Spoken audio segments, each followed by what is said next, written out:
La Fédération ivoirienne de football FIFA est déficitaire de plus de 700 millions de francs CFA. C'est ce qui ressort de l'Assemblée générale ordinaire de la Fédération tenue le samedi 24 juin dernier à la maison de l'entreprise Abidjan Plateau. À cette rencontre, le premier vice-président de la FIFA, Sori Diabaté, a fait cas d'un déficit de 721 millions de francs CFA. Ce déficit, selon lui, trouve son origine dans les ressources ou l'assistance financière non parvenue de la CAF et de la FIFA au cours de cet exercice. Ce déficit trouve également son explication dans le chapitre des préfinancements de certaines compétitions non encore encaissées. Le premier vice-président de la FIFA a par ailleurs annoncé un budget prévisionnel qui s'élève à 9,102 milliards de francs CFA. Ce budget sera consacré à la réalisation de grands projets, notamment l'acquisition de matériel roulant, l'acquisition de terrains nus à Ebimpe, la réhabilitation du centre technique national de football de Bégerville, la construction d'une boutique pour la vente de produits dérivés. Les pluies diluviennes qui s'abattent sur la Côte d'Ivoire depuis quelques semaines ont fait déjà 20 morts selon un nouveau bilan annoncé lundi par la ministre de la Femme, de la Protection de l'Enfant et de la Solidarité, Marietou Koné. Les ayants droit de 11 personnes décédées, 26 blessés et 6 familles sans abri dans le district d'Abidjan ont reçu lundi au cours d'une cérémonie l'appui financier du gouvernement. Ce sont au total 500 000 francs CFA qui ont été distribués aux victimes des pluies diluviennes. Les blessés dont les soins sont totalement pris en charge par le ministère de la Santé et de l'Hygiène publique ont reçu chacun 40 000 francs CFA en guise de frais de transport pour les aller vers les centres de santé. Enfin, les sans-abri ont reçu par famille 300 000 francs CFA pour se reloger.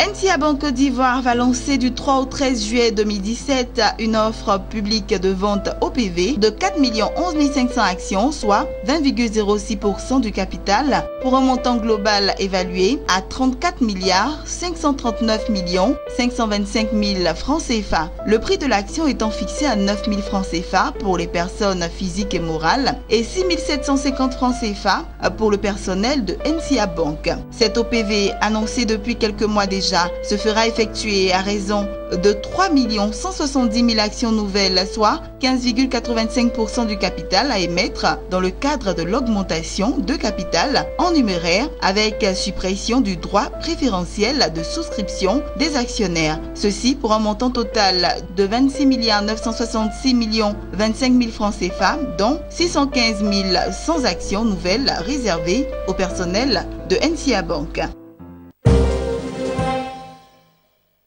Au Ghana, les bons chiffres de la production de cacao 2016-2017 cachent un important trafic de la fève au niveau de la frontière ivoirienne. Selon ces acteurs, cette contrebande nourrie par l'écart des prix aux producteurs en vigueur, soit 1 914 $ pour la tonne de cacao du côté ghanéen contre 1 203 pour la Côte d'Ivoire, a déjà conduit à l'afflux de plusieurs milliers de tonnes de fèves ivoiriennes au Ghana depuis le début du mois d'avril. Pour rappel, durant la récolte principale qui s'est achevée le 18 mai dernier, le Ghana a annoncé une production de 882 175 tonnes de cacao, soit la plus grosse récolte du genre de ces 10 dernières années. C'est dans un contexte marqué par des difficultés que traverse le secteur bancaire au Gabon qu'une mission du Centre régional d'assistance technique du FMI en Afrique centrale a séjourné à Libreville à l'effet d'améliorer le processus de contrôle des établissements bancaires. Les experts du FMI dépêchés dans ce centre entendent outiller les départements de contrôle permanent et de la microfinance dans une meilleure structuration de leur mode opératoire, ce qui permettra une amélioration de la pertinence, de la rigueur et de l'efficacité des processus de contrôle sur pièces et contribuera au renforcement de l'homogénéité des pratiques.